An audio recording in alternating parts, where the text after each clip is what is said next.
So then I went to them and I said, well, look, what would make my life a lot easier is if I could just duplicate the transaction by hitting a button. And then all I have to do is change the time and make it no charge. You know what that got? No. Got to know. Nope. Yeah, totally. Jeremy was with me on this Absolutely. one. Because he would help me with the billing and he would see it and he was like, yeah, this would make it so much easier. And I'm like, and it amazed me that they said no, because I said, look, I don't even want anything. It says in our contract, you get all the enhancements. No problem, right?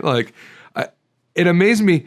And I do appreciate, based on my experiences as a customer, especially around software, I do appreciate the fact that you really listen. And I think that that's probably throughout your organization, because I do believe that the way that you operate, the people that you hire, they'll emulate that modeling. And that I also think that you're identifying the people that kind of fit the mold. Welcome to the Payments Experts Podcast, a podcast of Global Legal Law Firm. We hope you enjoy this episode. Welcome to the Payments Experts Podcast, a podcast of Global Legal Law Firm. We're really excited today. In studio joining us, managing partner of the firm, Christopher Dryden, as well as our special guest. We have Julie Douglas from dealerpay.com. Julie, welcome to the Payments Experts Podcast. Really excited to have you. How you doing? Thank you. Glad to be here. It's amazing, man. I've been on 3 podcasts in the last 3 weeks. I didn't do a podcast maybe for 8 months. 7 months, and just been rolling along with them recently, so this is great. Why are you all of a sudden so popular? Say it again? Why are you all of a sudden so popular? Because Jeremy bothers me for this stuff all the time, and I have He's to tell in demand, Julie. I have to tell you that, it's the one cool part about this job, the one thing that keeps me coming back every day, especially the subject matter that we work in, is it's constantly moving, constantly shifting, becoming the center of all commerce. When I fell into electronic payment almost 20 years ago, I would never have believed the trajectory of what it would become. Julie, why don't you tell us about dealerpay.com and exactly what it does? Okay, so we got to stop calling it dealerpay.com because it's just DealerPay. All right, DealerPay LLC. Just DealerPay, I got you. So, Julie, how did you get involved with DealerPay? Sure. So I have been in the payments industry for 25 years, so I have a little bit on you there, Chris. But, I started just selling check processing and credit card processing in St. Louis, and I stumbled upon a dealership. And what was cool about it is you were talking about payment acceptance. It's like a dealership's like 5 businesses under one roof. So, the volumes are high, the average tickets are high.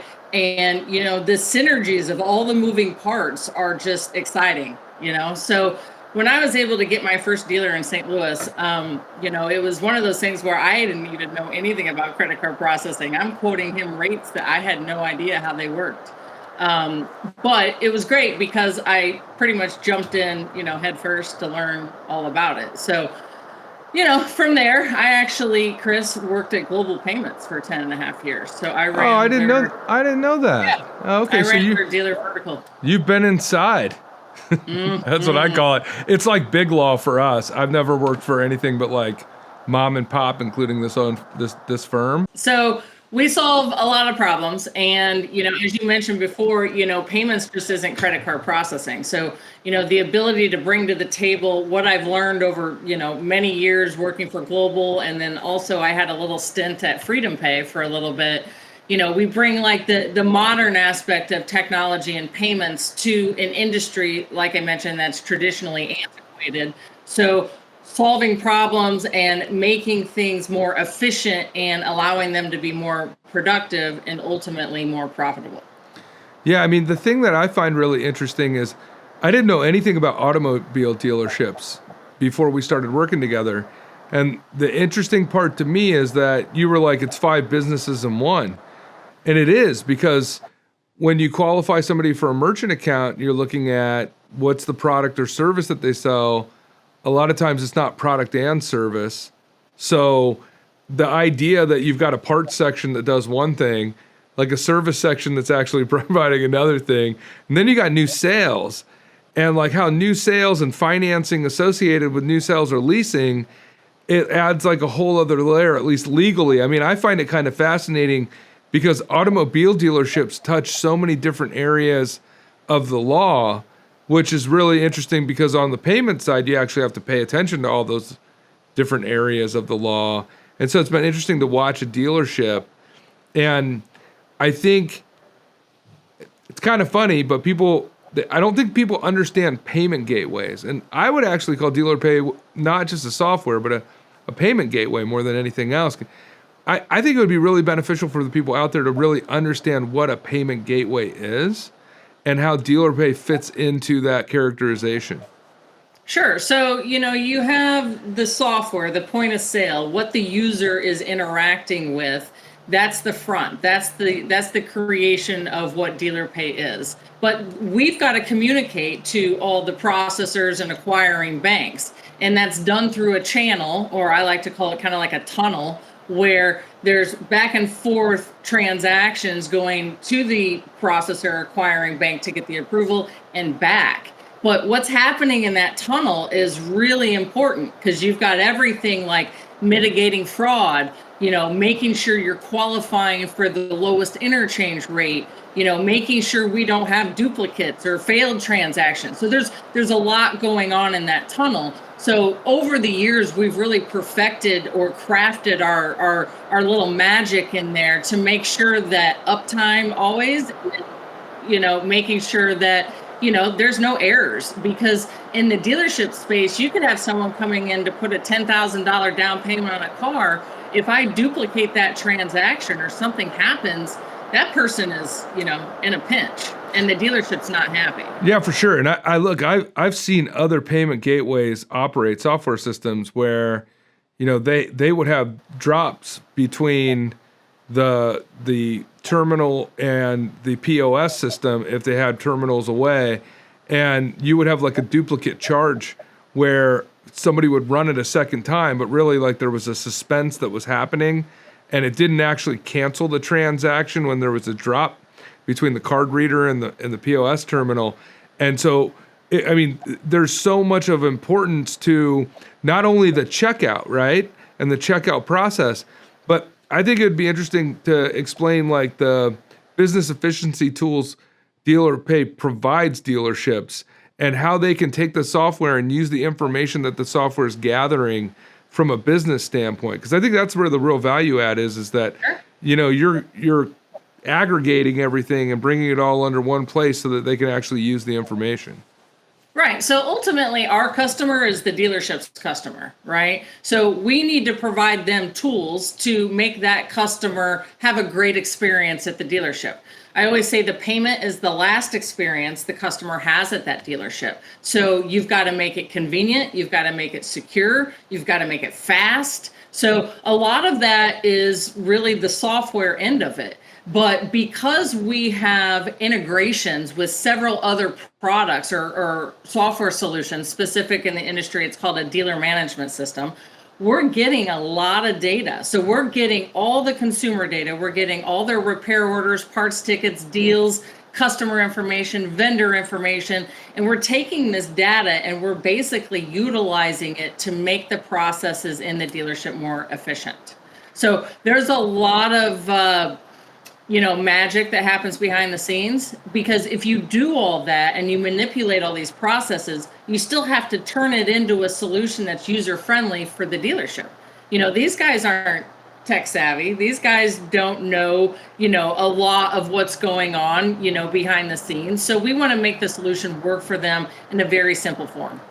Yeah. So where do you see like your best opportunities out in the marketplace these days? Well, we traditionally focus on franchise auto.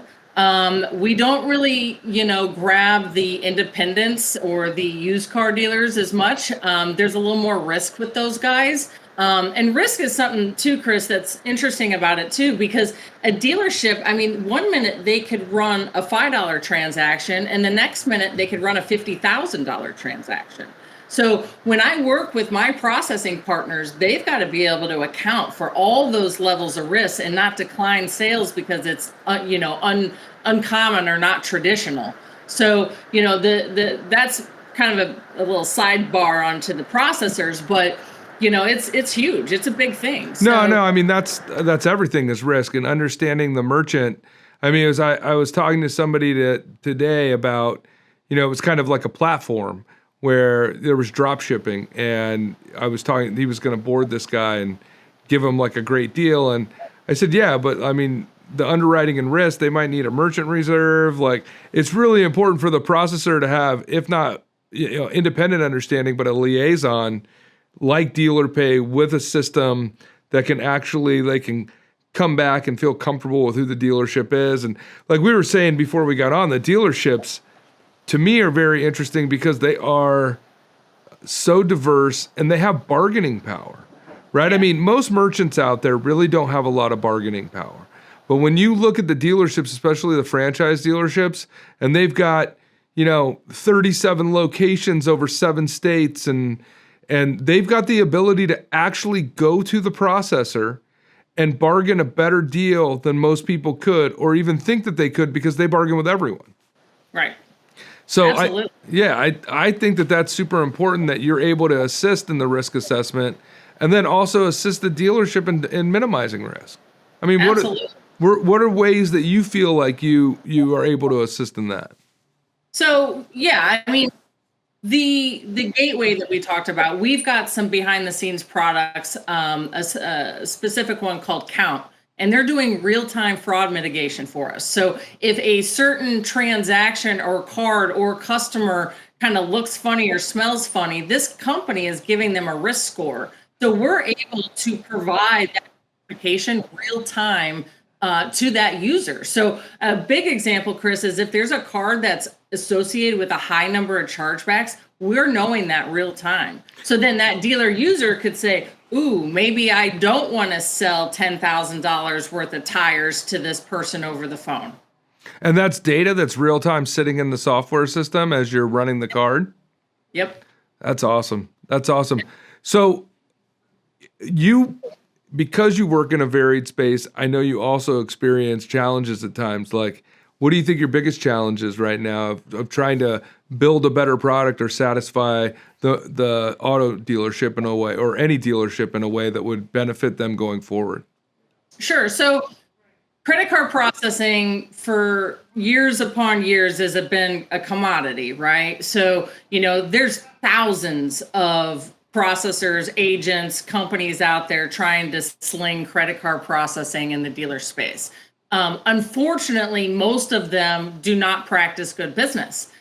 They raise rates. They're not good partners. They're one of those love them and leave them type of relationships. So my biggest challenge is really fighting that reputation that the payments industry has gotten. And, being able to say, okay, Mr. Dealer, yeah, you've got someone knocking on your door saying they're going to save you, 10 grand a month.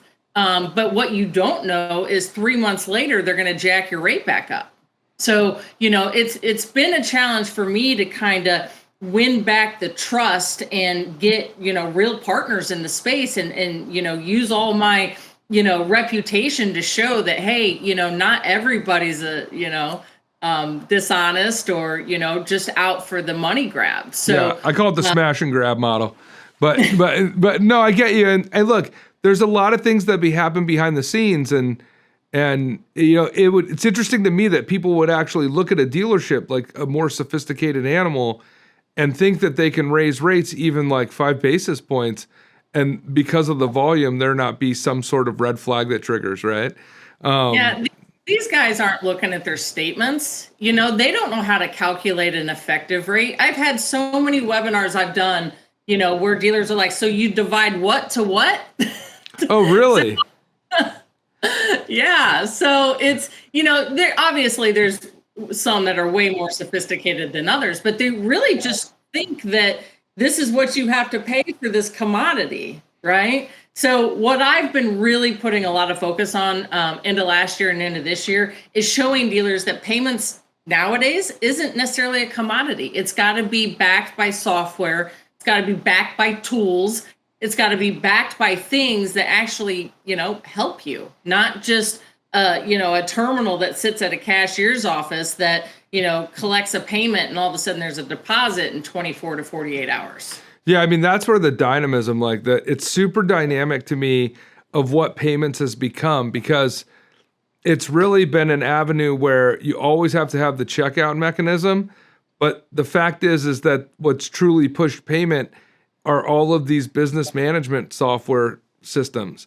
And as a business grows, like analyzing their payment and having like real-time talking between a dealer management system and the payment gateway can reveal a lot of data that will help identify problems within the business. Yeah, I find it really fascinating because they built and it keeps getting better and better. We're a law firm. I will tell you, we've been through a couple different law firm management systems. Some of them are really good on time. Some of them are really good on workflow. Some are really good on something else.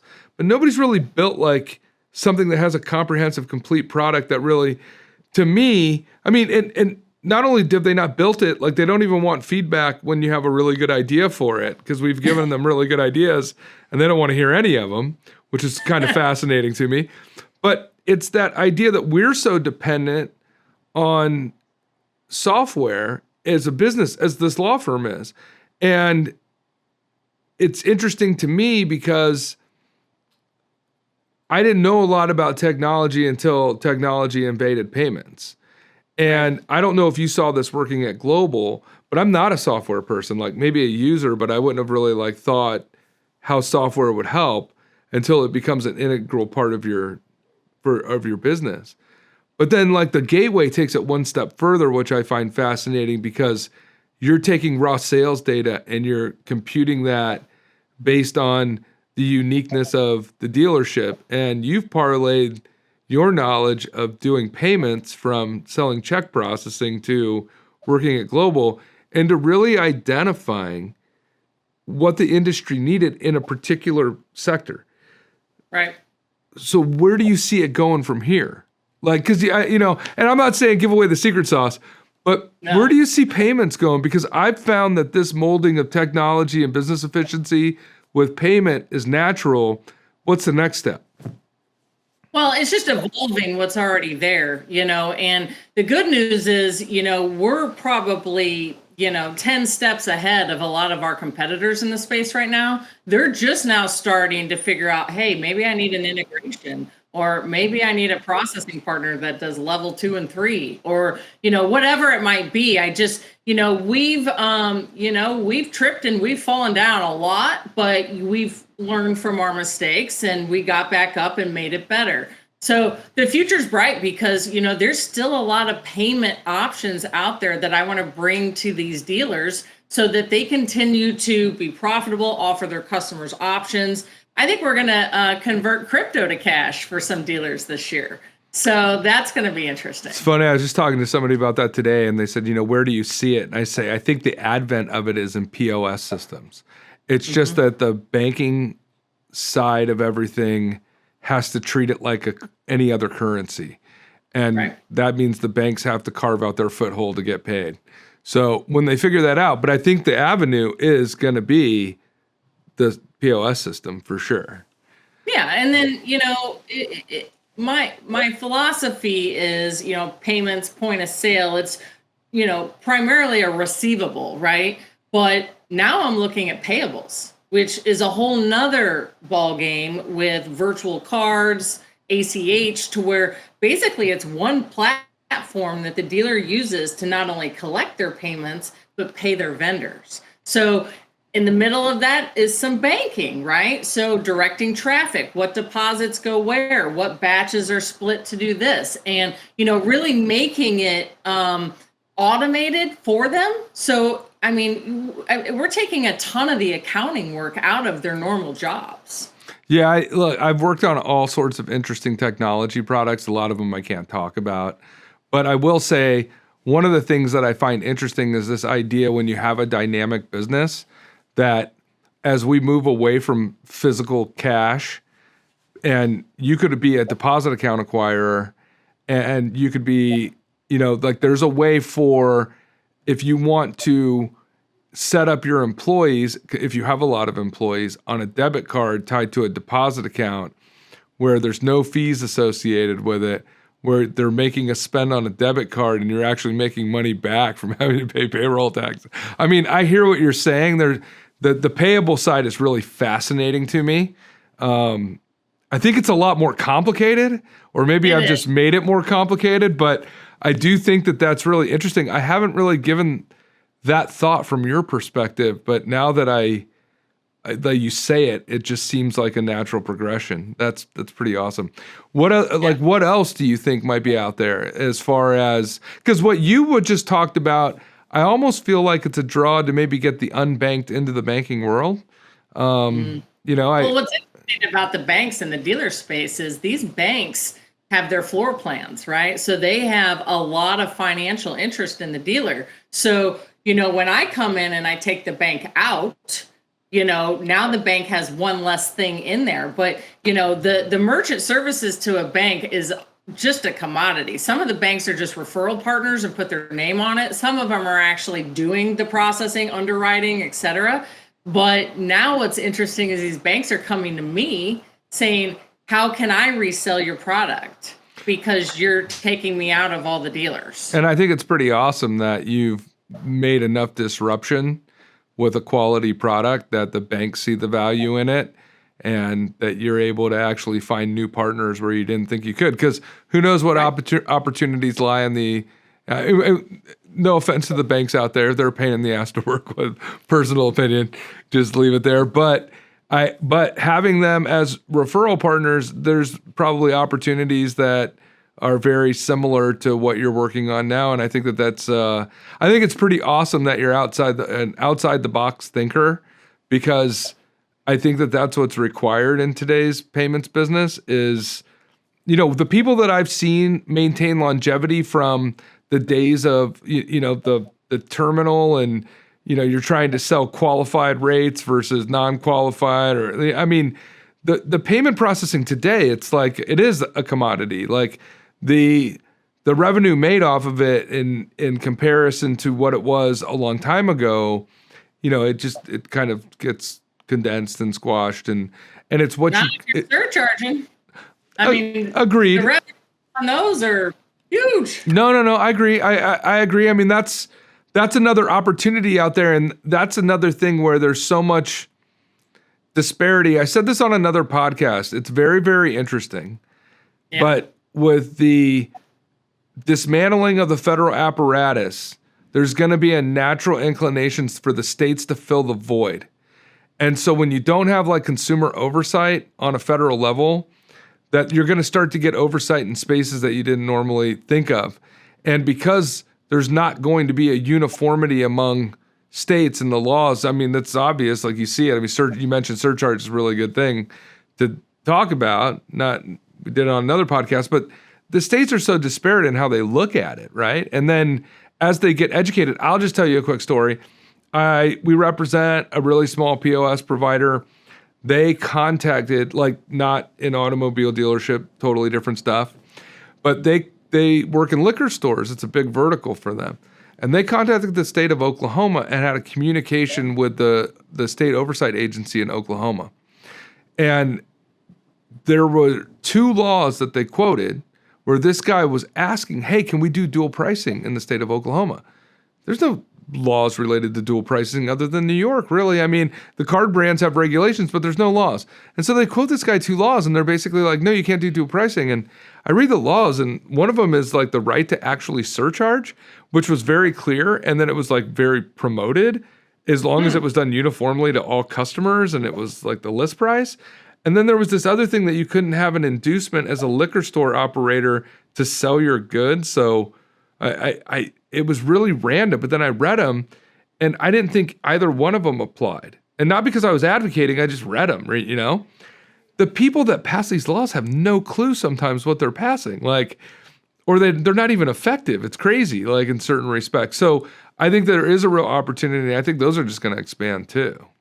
Yeah, absolutely. I mean, I sold a dealer group in New York today on dual pricing, and it's interesting how you can do that program and pass fees in the sale price on a credit and debit card, right? But then, where it's, scrutinized in those states, they're actually allowing them to have more benefit than other states who are just, surcharging on the credit, not the debit. So it's interesting. But, there's a lot of companies really doing it wrong and they're not compliant. And that's another thing that I run up against is some of these DMSs or dealer management systems that I work with, they are trying to play in the payment space. So even though they're my partner, they're also my competitor on some levels. And even some of these big companies, they're promoting surcharging in their platform. They can't do it compliantly. So they're saying, hey, you can surcharge up to 4%. And, the extra money that you're making, on that, you can pay for your debit card transactions. Yeah, which we know is if you're in any state that there's a cap on the amount that you can charge, or it's limited by what you're charged, or it's just prohibited, or yeah, totally. Good luck with that, guys. A huge company like this is telling dealers they can do that. So, the dealer's like, well, they said I could do it. Why are you telling me different? So it's interesting for sure. Yeah, I mean, it's even more interesting because that directly violates Visa's 3% cap. I mean, that's the thing that even allowing somebody to go above it. I mean, maybe there's some secret shoppers out there, maybe not, but I find that interesting that that's also an opportunity where you find people doing things incorrectly in the space that could actually cause. I mean, last Visa fine I looked at, it was extraordinary. So. It could be a real problem. Yeah, and that one thing I talked to you about a couple of weeks ago where there's a big player out there that's doing rebates. So they're way overcharging the dealer and then cutting them in on their profits.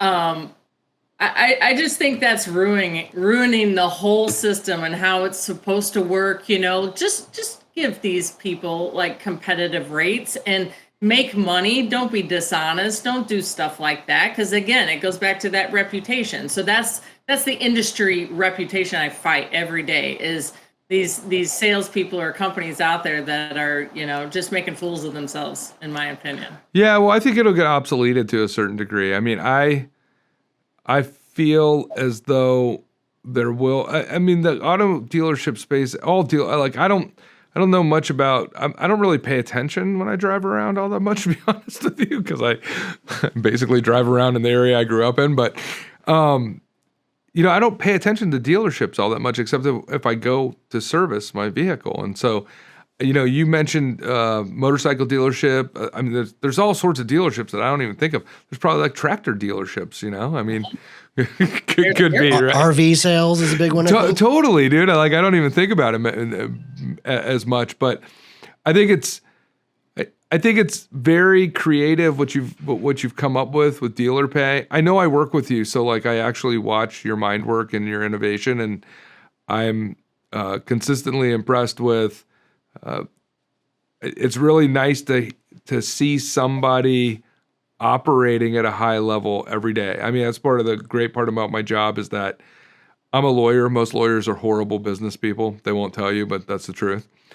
And to get to work with really dynamic businesses such as DealerPay and see how you as their leader identifies different areas that most times. So here's my plug for DealerPay. Most of the time that I talk to Julie about DealerPay, it's because one of her customers has brought an issue to her attention that she does not know the answer to, that involves something legal, and that we have not discussed. And she can call me and I can tell her what I think if I know, and if I don't, which very often I don't, then I have to go and research it. But the cool part about that is that DealerPay listens to its customers and is actually trying to find answers and solutions for them. And I know that because the work that comes to me from DealerPay is all about questions from customers that are using her service or going to use her service that they don't know. And she dutifully wants to answer those questions and make DealerPay better. So I will plug you there because I do see where all that comes from. And I find it impressive that you listen to your clients because they know your product probably better than you do in ways.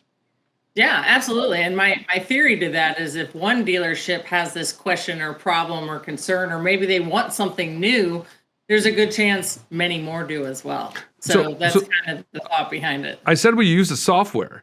I had two things in the billing module for the software system that we use that I thought every single law firm out there of any size would want it. It was something that they would use. It was if you wanted to no charge time within the same, like say somebody works 5 hours on something and you want to give half of that away.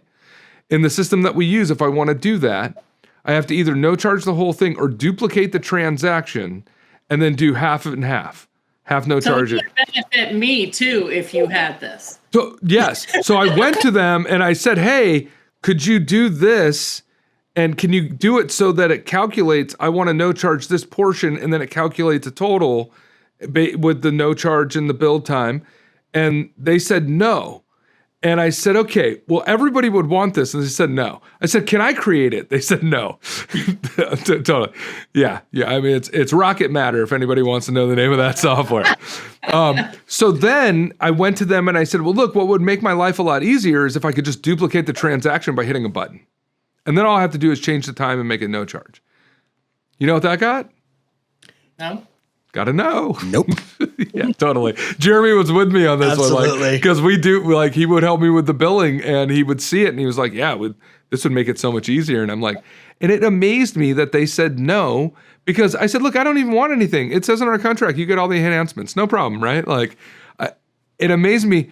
And I do appreciate, based on my experiences as a customer, especially around software, I do appreciate the fact that you really listen. And I think that that's probably throughout your organization, because I do believe that the way that you operate, the people that you hire, they'll emulate that modeling. And then I also think that you're identifying the people that kind of like, fit the mold.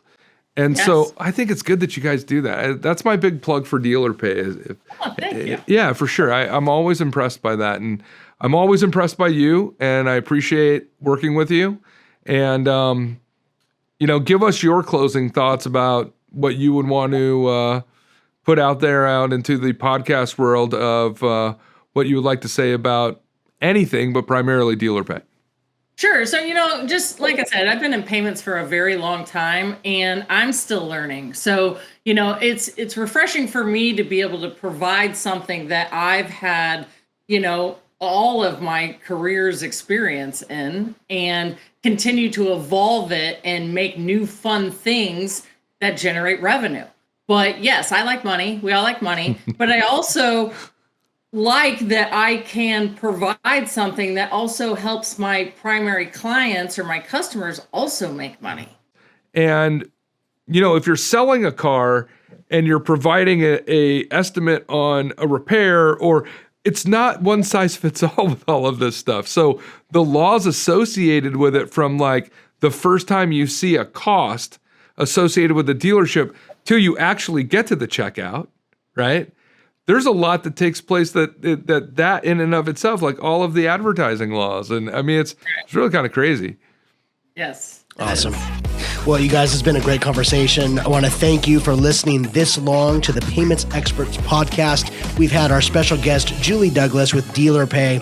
Please go find them. They are great friends of Global Legal Law Firm. Chris, thank you for joining us today in studio. Thank you for listening to this episode of the Payments Experts podcast, a podcast of Global Legal Law Firm. Visit us online today at globallegallawfirm.com.